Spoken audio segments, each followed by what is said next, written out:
Hi everyone, welcome back to another episode of Wake&Tech. Today I'm back with another tutorial video on how to log into Admiral car insurance account with your computer. Watch the video till the end in order to learn how, and don't forget to subscribe to our channel by hitting that subscribe button. Also press the notification bell icon so that you'll never miss another update from us. Open up a web browser to get started. In the web address box that pops up at the top, type in www.admiral.com and press enter. This is the main homepage for Admiral. Admiral is a UK-based company that specializes in car insurance. It offers a variety of products including multi-cover, multi-car, home insurance, and much more. From the main official web page, click on the My Account button with a human figure in it at the top right-hand corner. Once you click on that, you'll be able to see the login area displayed on the next page. Simply enter your email address and your password in order to log into your account. If you don't have an email address or a password yet, you can click on Register for My Account and follow the on-screen prompts to register first.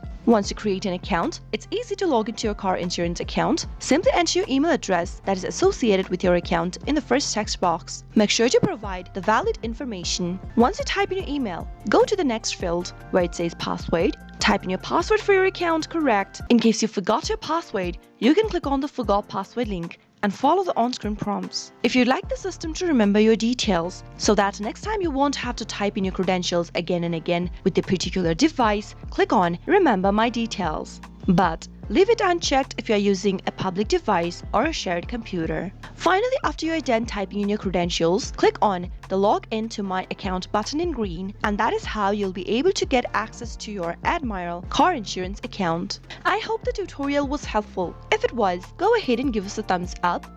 I'll soon be back with more tutorial videos like this. Thank you for watching.